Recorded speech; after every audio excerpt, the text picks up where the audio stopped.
Hello and welcome back to Perspectives. On today's show, the evil rapist of a Sikh woman in the UK is given the maximum sentence. But why didn't this story hit mainstream headlines? Well, we'll take a look at some of the questions being asked. In Canada, another hit piece on the Khalistan movement meets stiff resistance from the articulate president of the local Gurdwara. We'll have more on that in a moment. And SALDEF, the organisation supposedly standing up for Sikh rights and highlighting past horrors perpetrated on the community, has itself faced a bit of a backlash after promoting the director of a film who supported the fake narrative of Khalistanis being behind the Air India bombing. Why on earth would a Sikh organisation be behind such an act of self-harm? And do you think we could one day see a Khalistan football team in the World Cup? Well, believe it or not, the possibility has just taken a step forward.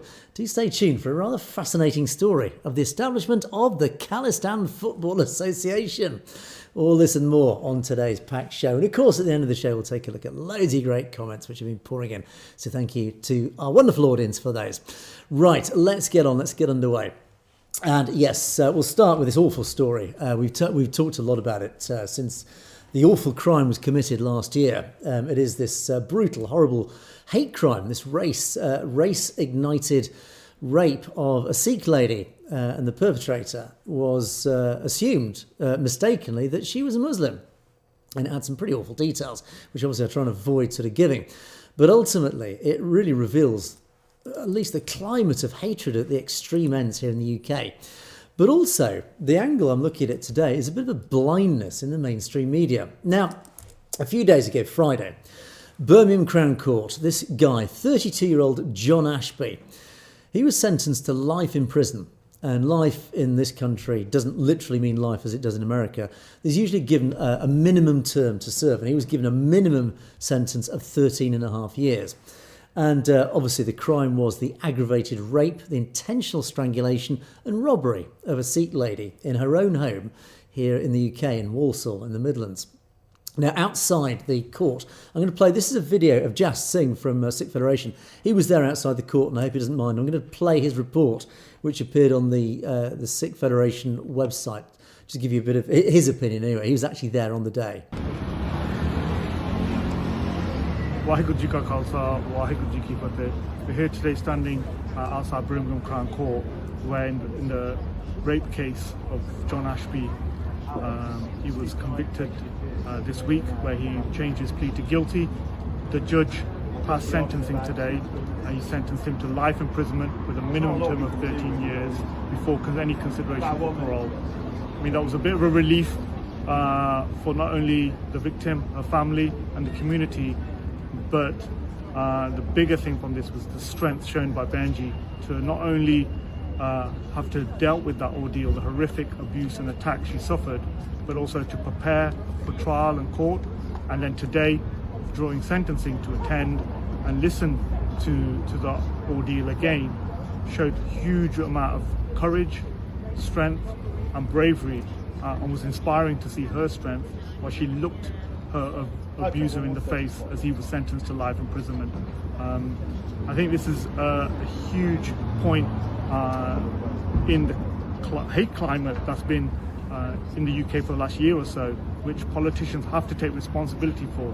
This was not an isolated incident.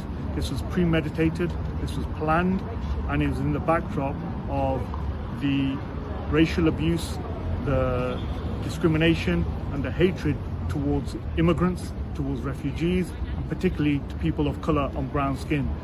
We saw a similar rape case in Oldbury in September, and then weeks later this horrific attack in her own home in Walsall. So this didn't happen, as I said, in an isolated manner. This was a false sense of patriotism that was being perpetuated by the political narrative at the time, and is still there today. So the threat to our community, to people of colour, exists. Anti-Sikh hate is real, and I call upon the government to address these things and deal with the Sikh organisations that have been calling this out for decades, that the community needs to feel safe and needs to feel protected, and it cannot be neglected and isolated as it has been. So while we thank the judge for his sentencing today, it does bring a sense of relief not only to the victim but to the community. But ultimately, there needs to be a real shift in politics, in the reality, and calling this abhorrent racist behaviour out when it happens on the streets and not giving it any space to breathe. So this is the key message from court today. We'll keep you updated on the next steps, but our thoughts, our prayers, and Waheguru's Kirpa is with Benji, who showed immense strength and immense courage and her belief in Waheguru to have stood here today in court and gone through this. So fir bhi apan sare Benji, keep Benji in our ardasa, keep her in our thoughts and prayers. Waheguru Ji Ka Khalsa, Waheguru Ji Ki Fateh. And that's really why we've been focusing so much on hate crime recently, because this crime itself has just brought out so many elements that are so relevant to life as a modern-day Sikh here in the UK and, of course, across the diaspora.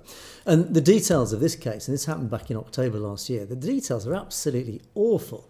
I mean, this guy Ashby, he followed the lady home from a workplace, trailed her on a bus, forced his way into a house while she was in the bathroom, and for over 20 minutes, he subjected her to a terrible ordeal, striking her with a stick, strangled her, raped her, etc., etc. Again, the details are just too horrific to repeat.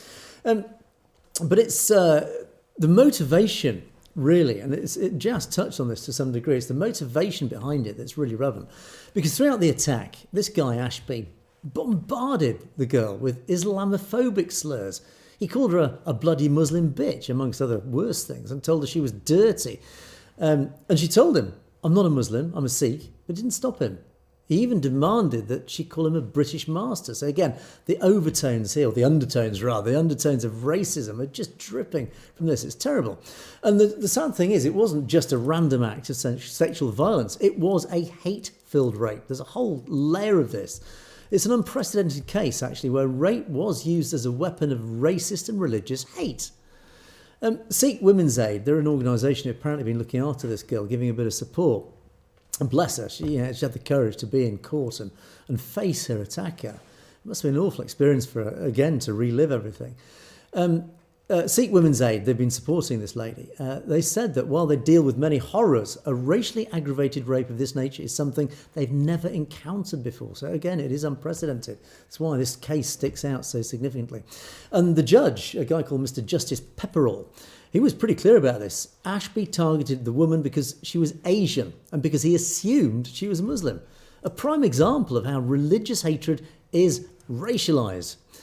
And the perpetrator doesn't care about this guy Ashby. He didn't care whether she was a Sikh or a Muslim. In reality, he just saw a brown face and react with violence fueled by mental illness. Let's call it for what it is.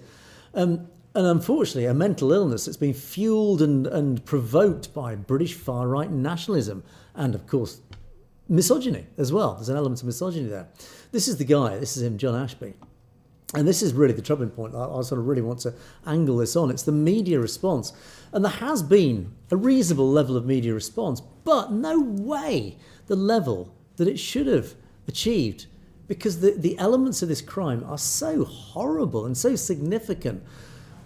Why? These absolutely justified headlines right across the British media, but it didn't. Now, there have been a few exceptions to this. The Guardian, who actually, I have to say, always cover the Sikh community's news very well indeed. It is a left-leaning newspaper, but the right-wing newspapers haven't really touched this very much. I mean, they've mentioned it in passing, but certainly not the coverage. For example, The Guardian has shown it.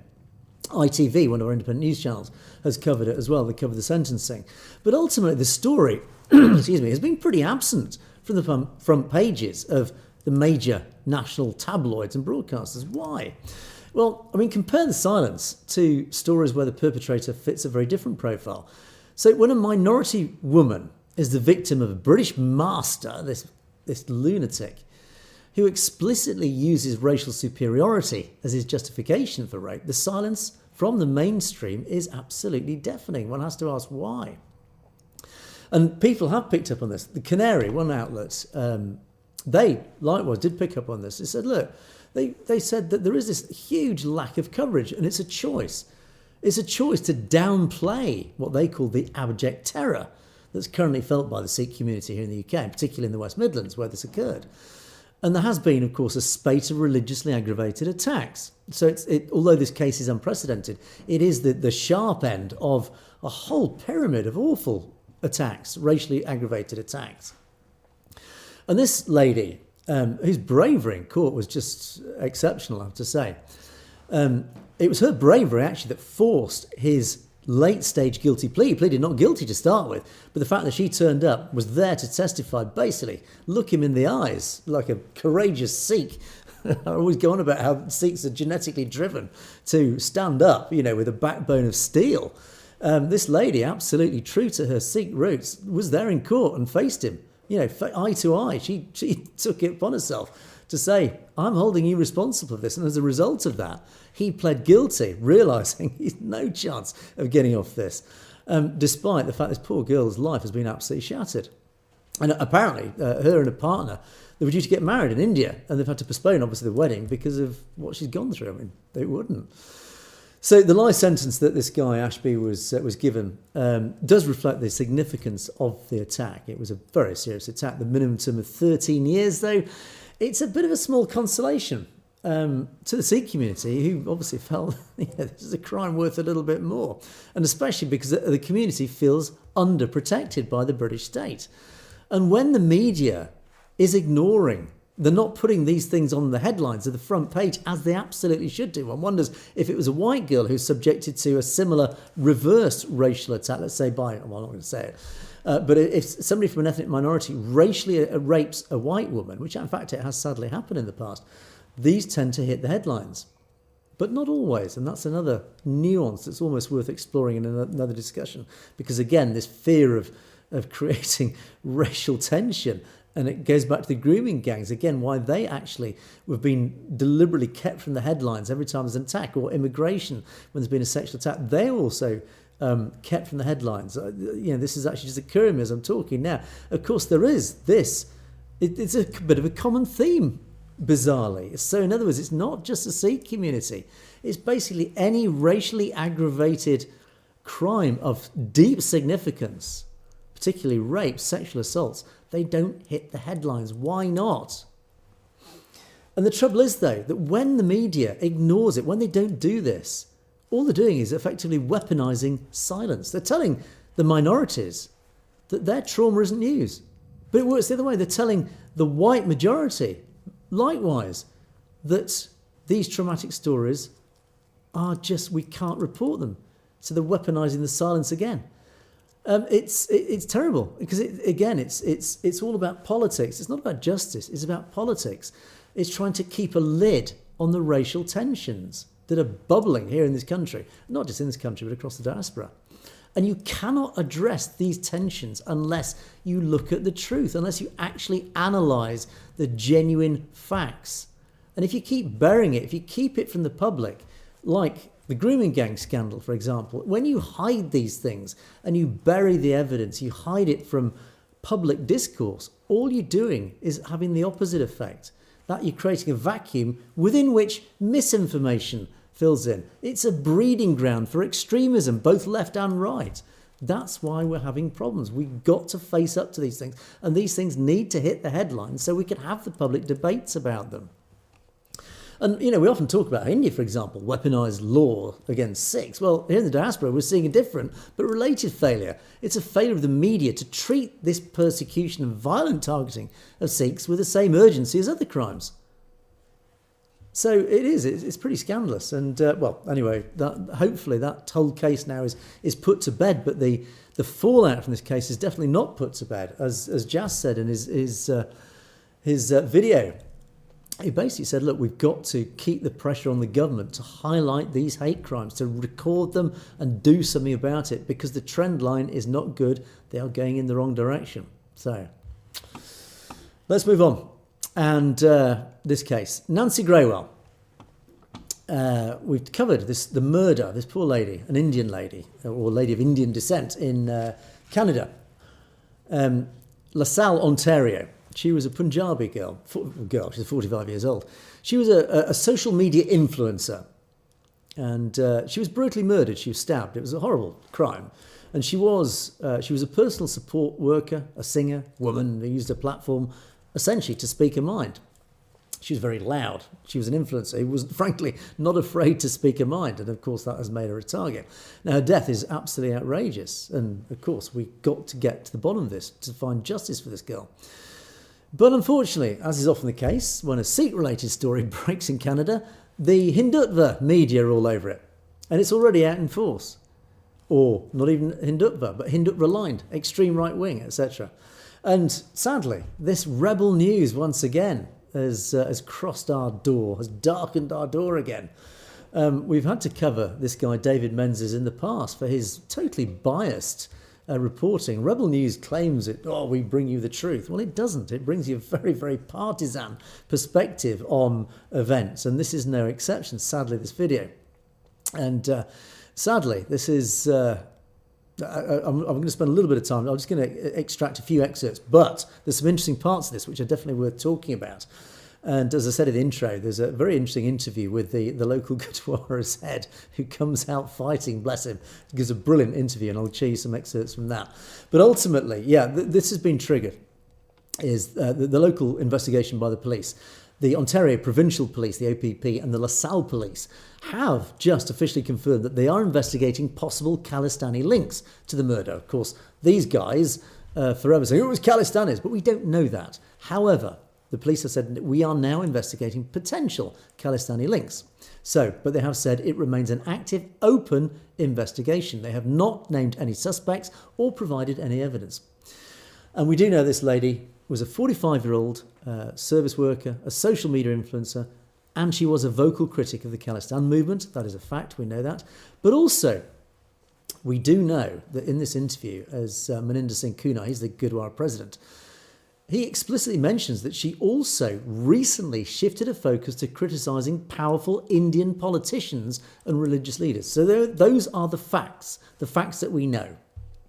So now let's dip into the propaganda. His angle is pretty clear from the first 30 seconds. He's not just reporting a murder, he's indicting the Khalistan movement. He hinges his entire report on the news, which obviously we've just corroborated, that the Canadian police are indeed investigating possible Khalistan links to the crime. Not facts, just the fact that they're investigating it, because of course they will investigate every single angle. Anyway, an investigation into a link is not proof of a link. It's an investigation. It's whole part of the investigation. They will investigate every single angle of this. But this guy, David Menzies, immediately pivots from the murder to 1985. Air India, up it comes again, as if that was a direct precursor to what happened in LaSalle, the murder of this lady.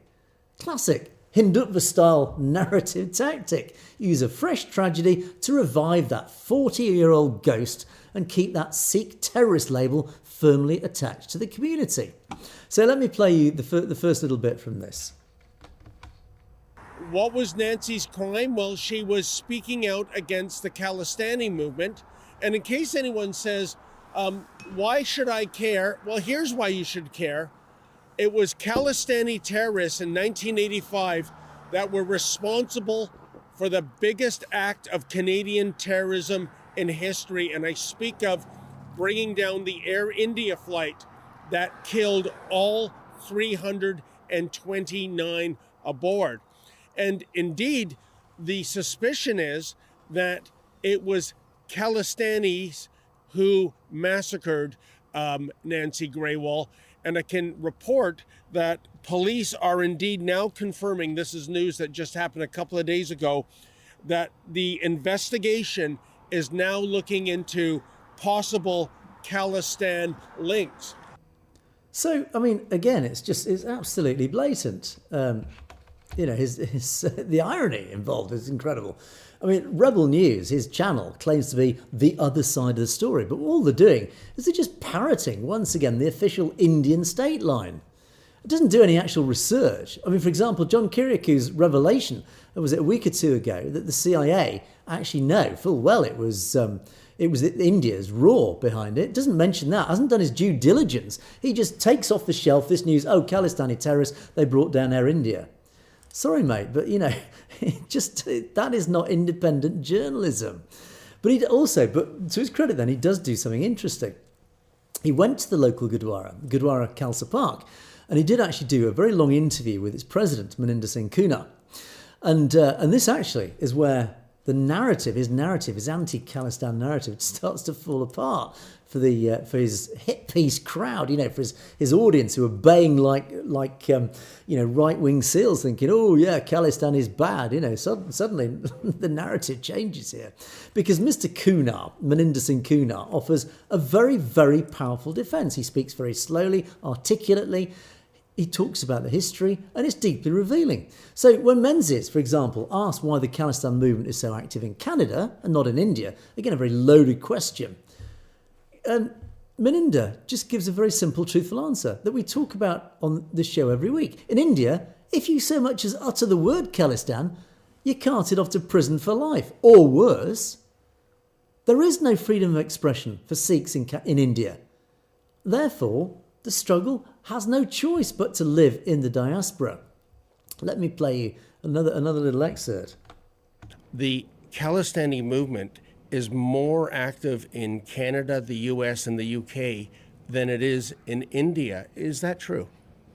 Well, what it is, like in India, you cannot even express whatever you want to say. If you would say Khalistan once, you'll be in jail for the rest of your life. Really? Oh, yes. Oh, okay. So now that's why, I don't think the Khalistani people, anybody did it, but I don't it's an investigation. But because what happens, we are having Khalistan referendum all over the world. Okay. So what that means is that we are voting for it. Yes. Okay. So the voting is the right way to go, which I support. Okay. Right, and majority of the people support that. But whenever there's anybody, like the Indian government is trying to defame you all over the place wherever they get a chance. Mm-hmm. So, how do you know that I'm Khalistani, right? How you know? Right? No, you wouldn't know. Yes. You wouldn't know, yes. right? Yes. So if the government does something and those people, they belong to the government agencies, and they say, oh, we're Khalistani, it's just to defame that Khalistan movement. Now, David went into that interview, I have to say, he went in with an agenda, very clearly. He had an agenda in that interview. And Maninder just basically took control of the narrative and just told him straight, look, these are the facts. And I think David was obviously a little bit, I think he was, again, trying and steer it back. And he did ask the searching questions. But ultimately, Maninder, the president of the Gurdwara, just gave him the facts, said, look, this is the truth, whether you like it or not. And maybe David Menzies was a little bit, okay, that doesn't quite fit my narrative. But anyway, but of course he does bring up all the uncomfortable facts that he thinks are uncomfortable facts. But one of the elements he should have pursued, and he didn't. And again, this unfortunately belies his agenda, because if he was a true journalist, Maninder actually gives a clue to something that he should have picked up on and should, as a good investigative journalist, actually pursued and actually asked questions and done a bit of research himself. And this is the part of the interview that he just doesn't dwell on, which he should have done if he was a genuinely investigatively curious journalist. Now, Maninder mentions that Nancy Grewal wasn't just criticising the Khalistan movement. So in the months leading up to her death, she'd actually changed her tune. And this is very relevant that the many in the Sikh community have tried to point out that obviously the Hindutva and the right wing have totally ignored in their rush to blame the Khalistani movement. They're all ignoring this simple fact, and this is probably what the RCMP, or sorry, the local police are focusing on as part of their study, their investigation, is that she started to target very powerful politicians and religious leaders back in India. Now, Maninder, in this interview, he said that she uses incredibly harsh language that he says, in his words, got under the skin of some very dangerous people back in India. So he's implying that if you're looking for motive, don't just look at the local activists, look at the people with the actual power and the track record for silencing critics, of course, the Indian state machinery. And of course, you've got to think about the context here. We're living in an era where Canadian and US intelligence have confirmed publicly that Indian agents are operating on Western soil to carry out assassinations. You only need to mention the name Hardeep Singh Nijjar or Gurpratap Singh Pannu, amongst others. The Bishnoi gang, it's all there. It's out in the public domain. And so Maninder even brings up bless him. Of course, he set out a long defence of the Air India thing. And I don't think he actually mentions John Kirikou in this interview. He doesn't even need to. But he puts up such a robust defence. He refers to that book, The Soft Target, and he does actually mention Zuhair Kashmiri, one of the authors, which meticulously details how Indian intelligence, RAW, was likely involved in that Air India bombing to deliberately discredit the Khalistan movement. So let me play you the next section on this. Because the Air India crash, there's a book out there. It's called Soft Target by Kashmiri and Mr. Kashmiri and Mr. White, I think. Okay. You read that book, it'll tell you exactly what happened, who did it. Actually, And are you implying it's the Indian government? Because I've heard that theory before. 100%. Okay. And then if you, like the Sikh people, they wanted that investigation to reopen. Yes. They tried, but I don't know where they got so far. Because what happened, the guy who was in jail for doing that, like if I wear a turban, that don't make me Sikh. I look like a Sikh, but I'm not a Sikh, right? Okay. So all you gotta do is grow your beard and wear a turban, you look like a Sikh. And you do anything bad, now the whole Sikh community is blamed for it. Right. So what's happening is, there was a gentleman, he was in jail, Rupdaman Singh Malik, okay, that was the gentleman. He was paid $2 million by Indian government the next year, okay. Actually the report, he said 20 million. Okay. So then Terry, he goes, no, it wasn't 20, it was 2 million. He said, that's exactly what I wanted you to say. Okay. So why Indian government back then in 1987 paid $2 million to the person who was a criminal, who was in jail and who was, supposedly responsible for this terrible, air crash. And so it goes on. And as I said, Meninda gave a brilliant defence of everything and set out all the facts. And likewise, of course, there's that element of John Kirikou, the former CIA counter-terrorism officer who appeared, and I covered that story, was it a couple of weeks ago. 15 years he was in the CIA, and he stated very clearly, just as an offhand remark, we all know that Air India was brought down as a result of a RAW operation. So when this news channel, Rebel News, uses Nancy Graywell's death to scream about Sikh extremism, they're basically ignoring the elephant in the room, the possibility actually that this woman, a critic of everyone, as it now turns out, may have been silenced by the very powerful politicians that Kunar warns about, that Meninda Singh Kunar warns about. And we have to ask, why is David Menzies so quick to blame Khalistanis, but so slow to acknowledge the confirmed presence of Indian hit squads in Canada? That's the question he really should be asking. Now, I mean, Nancy Graywell's death is, of course, a tragedy, but using her death to promote a narrative that's been used to justify the persecution of Sikhs for 4 decades is a secondary crime. And as Meninda says in the video, whenever there's anybody like the Indian government trying to defame you, how do you know those people don't belong to government agencies? So, well done to Meninda. And as I say, you can watch that video on YouTube if you want you to boil your blood. But ultimately, it's the same old. The old anti-Khalistan narrative being brought out, and the Khalistan movement, this attempt to smear it yet again, using all the tired old tropes of Air India, etc. With the Nancy Graywell case, they've leveraged somebody's tragedy to use it to blame the Khalistan movement again. There's a common theme there, leveraging tragedies to smear the Khalistan movement. It's a typical tactic of India, and of course they're useful idiots. So let's move on. The next story is actually slightly linked to this, and thank you to one of my correspondents who told me about this. SALDEF. I was quite disappointed and surprised to see this actually. It's something a little bit more subtle, but arguably more dangerous form of narrative capture, let's call it. I mean, it's one thing when the far right attacks the Khalistan movement. I mean, from the outside, I mean, that, we're sort of almost par for the course. It's we just know it's there and it never stops. But it's another thing when even amongst the community, some of our own leading community organisations provide a platform for those attacks to be somehow dressed up as art. And this is what basically happened with SALDEF, whether they realised it or not.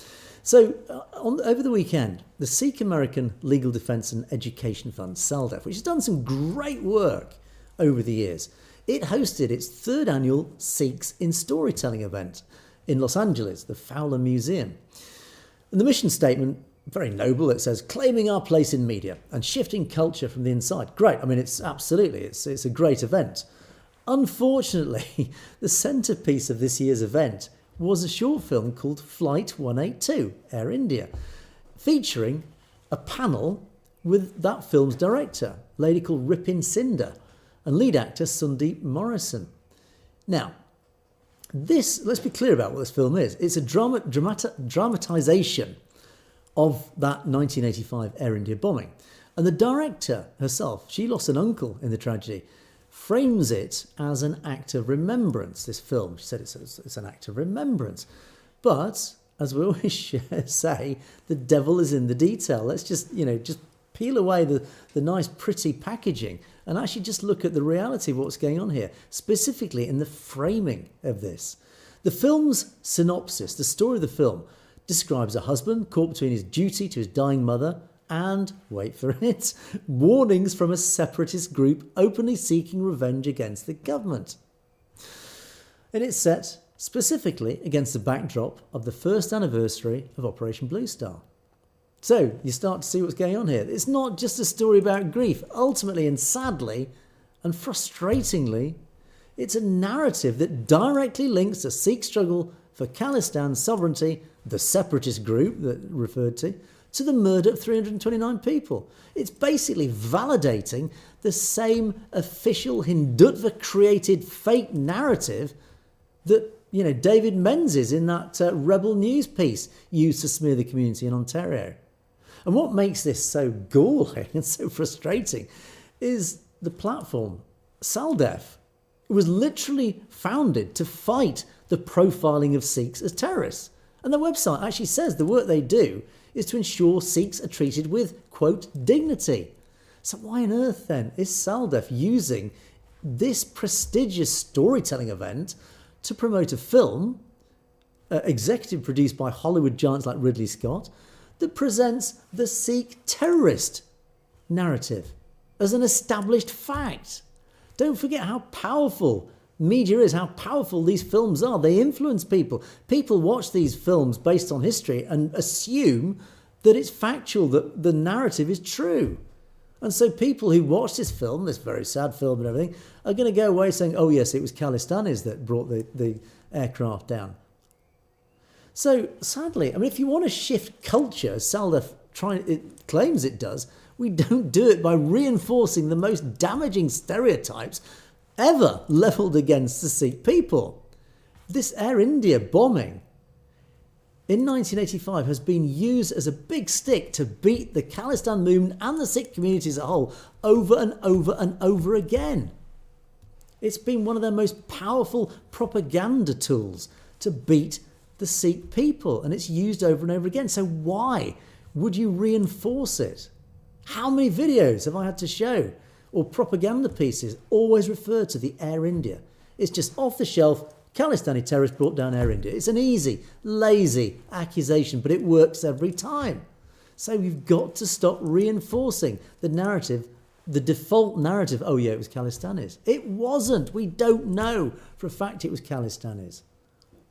And, we've just talked about how ex-CIA officials like John Kiriakou and Zuhair Kashmiri, the author of Soft Target, pointed out that the Indian state, RAW, were the likely architects of Air India bombing, designed deliberately to discredit the Khalistan movement.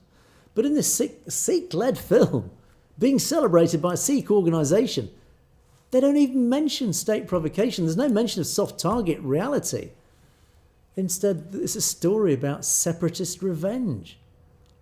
And this is when I use that phrase, narrative capture. This is what narrative capture is. It's when creators and media creators, creative people like Ripin Sin or what have you, and hand in hand with platforms given by these organisations, become so desperate for a seat at the Hollywood table, they are willing to serve up this propaganda because they want to align. They want to get... It's all about career building, network building. Let's not upset the official narrative. It's not representation. It's just a lie, and it's just so damaging to the Sikh community, not least the Khalistan movement. It is, in itself, it's a deep betrayal. And Rebel News, for example, they shout from the sidelines, but SALDEF, of all organisations, is basically inviting a Trojan horse into the museum.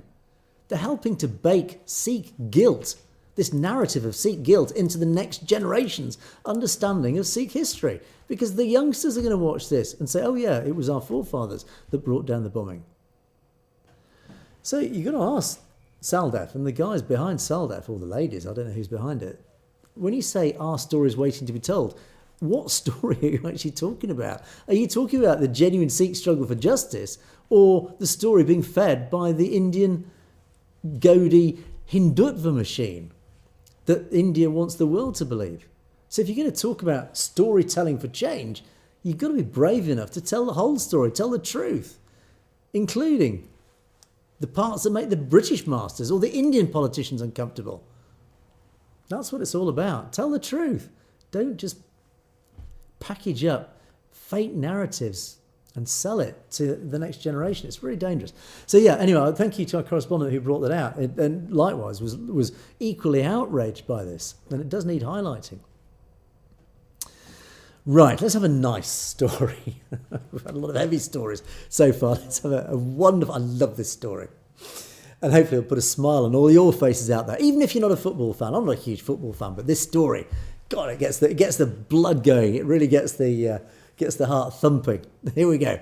And we do obviously talk a lot about the horrible stories, persecutions, etc.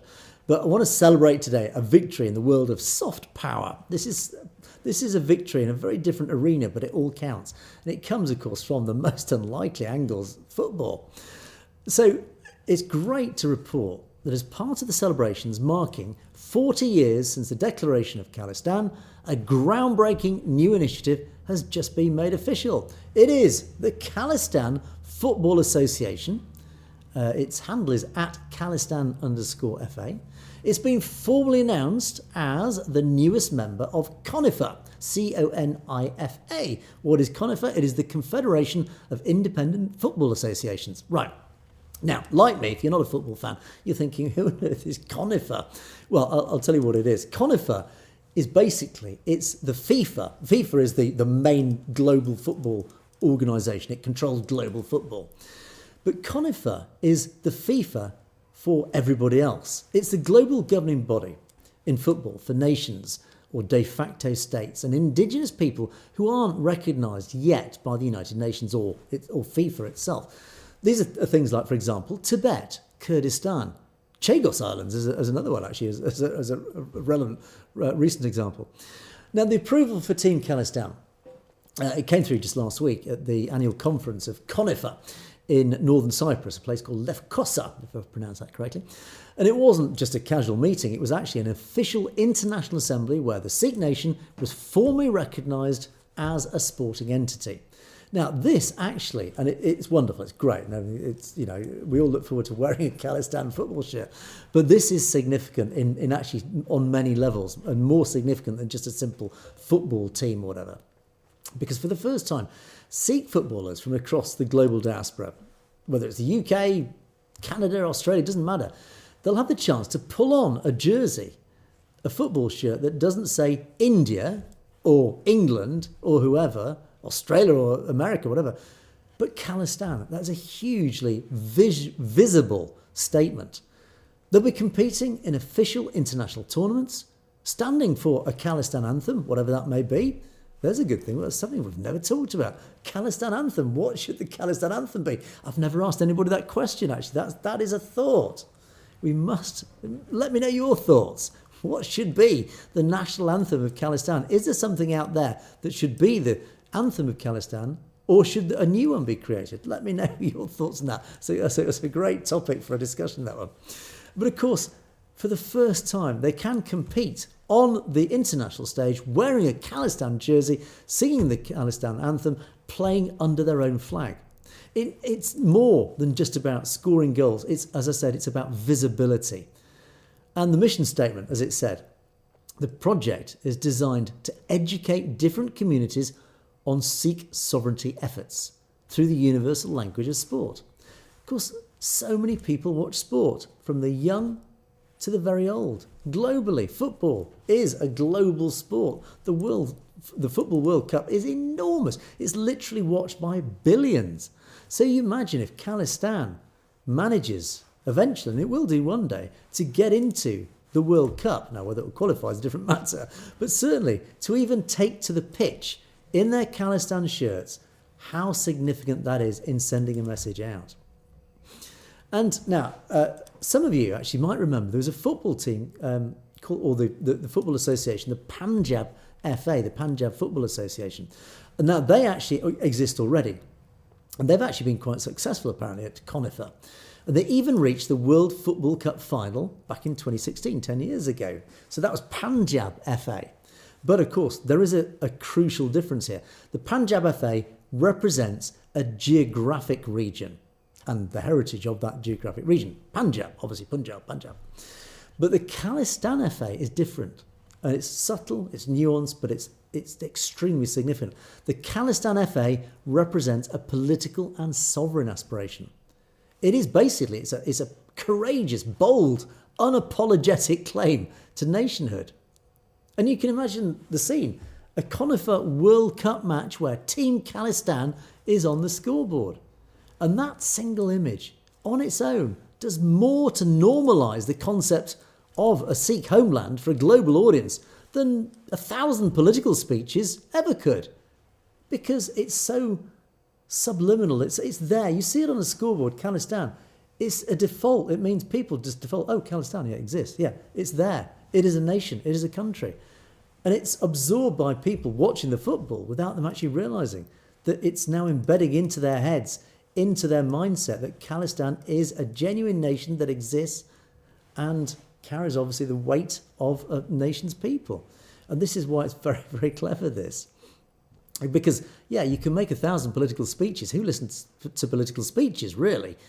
The young don't. People disinterested, the apathetic, the indifferent. Remember, I've talked about one of the biggest dangers of the Khalistan movement is indifference amongst the Sikh community.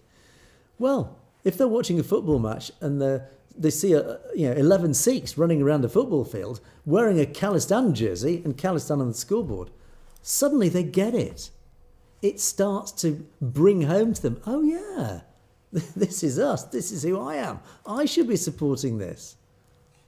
And again, it takes the Khalistan brand out of the extremist box that the Indian media tries to lock it in. And instead, it's putting it somewhere else. It puts it into the cultural identity and the sporting excellence box. In other words, Khalistan, they're not a bunch of extremists. They're football players. They're cultural. They have a culture. They play sports. Because terrorists don't play sports. And that, again, it's very subtle, but it's very clever. Now, the project's already calling for Sikh players. If you fancy yourself at football, get your name up. Because, again, across the world, if you fancy yourself at football, they're looking for good players. And it is a chance for Sikh youth to engage with a movement that obviously reflects everything that Sikh reflects. Fitness, health, well-being, sport, that whole evolution from martial skills into sporting prowess, the hockey, the boxing, whatever it is. But football, yeah, absolutely. It has a very healthy, high-profile visibility about it. But also, it is, and of course the timing of this is a masterstroke, because we've just marked the 40th anniversary of that Sabat Khalsa, the official Khalistan declaration. And this, again, even though it sort of sits almost on the periphery of politics, doesn't it do with politics, it's this broad approach to Khalistan. It's actually showing that the Khalistan movement isn't just a simple political small thing that a few people care about. It's not a fringe movement. Again, this is what it's all about. It is not just surviving, it is thriving. The Khalistan movement is thriving, evolving, it is growing, it is finding new ways to assert itself on the world stage. So the Indian government can carry on banning social media, silencing activists, murdering activists as they do. How on earth are they going to stop a football team from playing a match in Europe or South America under the Conifer banner? They can't. That is the beauty of what I call soft power. It creates facts on the ground that are impossible to ignore, that India can literally do nothing about. So well done to these guys. I'd say it really is, to me, it's a masterstroke, this. It's intelligent, it's lateral, it really is thinking laterally. It's a brilliant way to connect the global Sikh community. So we'll obviously follow this team's progress very closely. Good luck, guys. And I look forward to seeing official Khalistan football shirts. Maybe if I can get my hands on one, I'll wear one for one of the shows. Absolutely fantastic. And good luck. And as I say, if you fancy yourself at football, get your name down. Get trialling for Khalistan FA. So there you go. I said it was a good news story. It's a wonderful story, that one. Well done. Right, let's move on to our comments column. Right. Thank you, as always, to you guys. As always, some wonderful contributions, some very well thought out, very decent, interesting comments. So thank you. Stay Safe, again, leads the way. One of our regular commenters. Thank you, Stay Safe. This was a very interesting podcast I did with Dr. Sandhu. Last week we talked about, well, the meaning of Vaisakhi, the meaning of Sant Sipahi, Miri Pri, and why these elements that are so embedded in Sikhi are so relevant today. Of course, they're very relevant in the days of the establishment of the Khalsa, but they are equally as relevant today, in fact, arguably even more so, and how they've evolved to tackle India and Indian colonialisation in the modern era. Dr. Bakshish Singh Sandhu, as Stacey said, is a leader of our government in exile, according to Wikipedia. Well, I have to say I wasn't actually aware of that, but it's quite possible. He is, of course, a co-founder of Sikhs for Justice. He's been very much on the front line. He travels around all the time, pushing the Khalistan agenda. He's a very active gentleman. He's been hugely powerful in pushing the whole Khalistan agenda. So bless him, he's done some brilliant work for Khalistan. So yeah, do watch his podcast. It was interesting. Hardal Singh says, yeah, congratulations to Bakshish. Awarded a gold medal from Sikhs for Justice. May God bless you, Charlie Carla. Absolutely. Again, the support for Dr. Sandhu is huge, and as it is justifiably so. An uncanny wizard. I liked your thumbnail. Thank you. I put this comment out because actually a lot of thought went into that thumbnail, but there's also a negative side to this, and I didn't realise this. And one of my correspondents, apologies to this correspondent, emailed us to say, and it was all in Punjabi, so unfortunately I had to Google translate it, so I couldn't fully understand what the problem was. But there is a problem with this thumbnail and others that have been circulated around the Sikh community on social media, where they've used AI, and I've used AI to create this. I'm not an artist. I had to go onto AI and describe what I wanted, and it very cleverly created this thumbnail.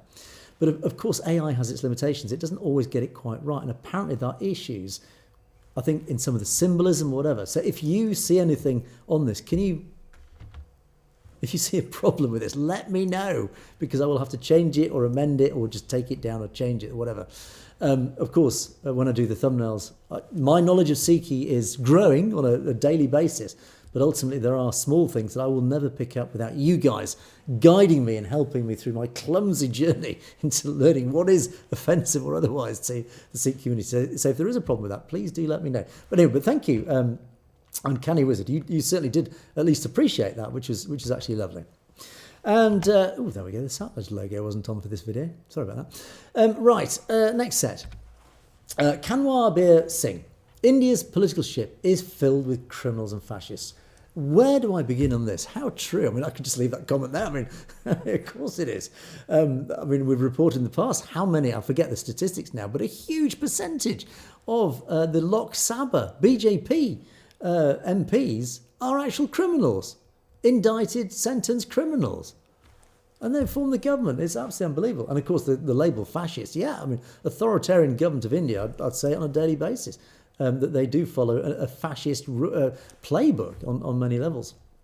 And but yeah, the key point here, South India has already been in disagreement. They need to push hard to get independence and break away. Absolutely. That was the subject of.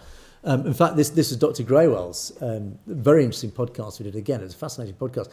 The potential breakup of India because of this new law, this Delimitation Act 2026, this delimitation bill, which is essentially a power grab by the cowbelt. The northern Hindu-dominated states are going to get a disproportionate power in the Lok Sabha. So essentially, if the BJP or the Hindutva forces want to pass a law, there is nothing that Karnataka, Kerala, Tamil Nadu, Punjab, obviously in Kashmir, They can't do anything about it. They will not have the power in the Lok Sabha. If Hindutva decides something should be law, they will, after this bill goes through, they will have the democratic power to steamroller it through, and there is nothing that anybody else can do about it.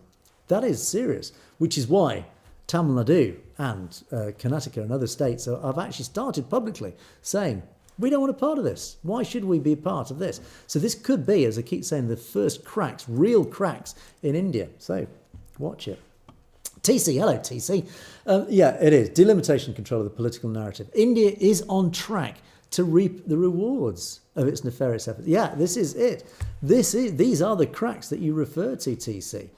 Then there is, of course, only one antidote. Well, it's not even an antidote. It's the ultimate inevitability. Because as soon as these cracks start actually breaking open, and India does fragment, as we keep predicting, Khalistan naturally happens. As I always talk about these catalytic events, it's going to come because it will take something like the delimitation bill just to be that first little feather-like push that pushes that first domino. And once that domino goes, you can't stop it. Like when the Soviet Union fell, when the Berlin Wall fell. One ridiculously small, unpredictable, unforeseeable event happened, and suddenly the Soviet Union, this enormous, immutable empire, collapsed almost literally overnight. So, watch this space. Oh, Punjab. Oh, this was a fascinating comment. And again, we don't really have time to sort of go through it in detail, but yeah, this is important. And I couldn't even paraphrase it because there's so many really vital sort of points in this. Let me just quickly sort of zip through it just to give everybody a flavour of it. We talked about the RSS apparently going around the villages, disguising themselves as census takers. And when they reach a Hindu household, they tell the Hindus that Jat Sikhs are planning to murder Hindus in Punjab. They're told to arm themselves. And converse to that, weaponry, arms are being taken off Sikhs around the Punjab.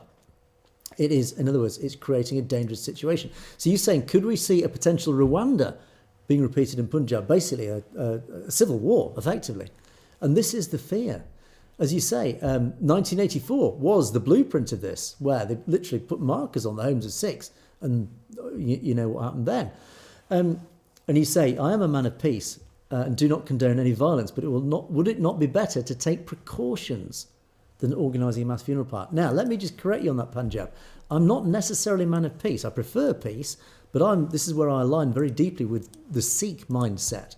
Sikhs are not a violent people, but Sikhs are some of the ultimate warriors, but they are defensive warriors. They will only fight against oppression. They're not an aggressive force like certain empires we can name in the past. Sikhs are a defensive force. Where they see oppression, they will take up arms and fight against it, usually in a self-defensive measure. So I align with that. I think, yeah, war is always a last resort, but you oppress me or you oppress us, I will pick up arms and fight, and it is justified. So I think, Punjab, that's the sort of the nuance I think that we are definitely aligned on. What I'm not promoting, would never promote, is an aggressive, proactive taking up of arms and then an aggressive attack.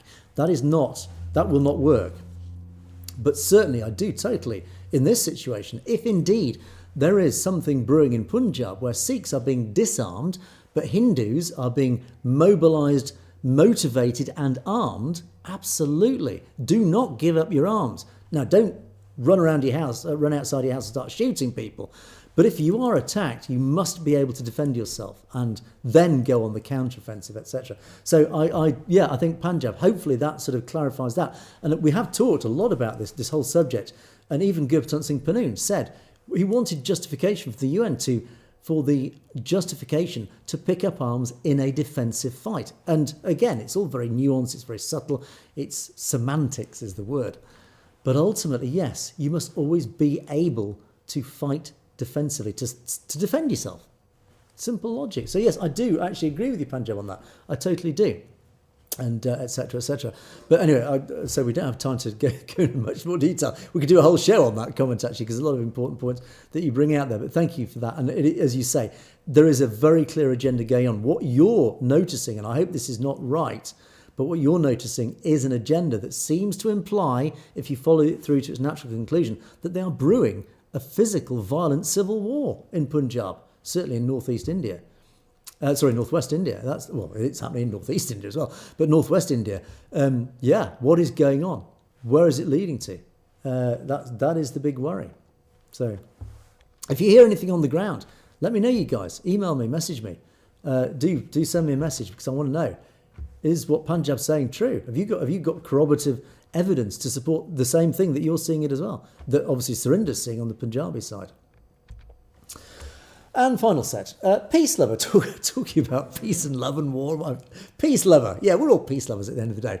Very informative, thank you. Well, I try to be informative, but I'm very much reliant on you guys, obviously for being there to support the channel, but also for you guys to send me these links, as many of you have been doing. You've been sending me some really, really useful, interesting links to news stories that otherwise I would have missed. I say, there's only me on this.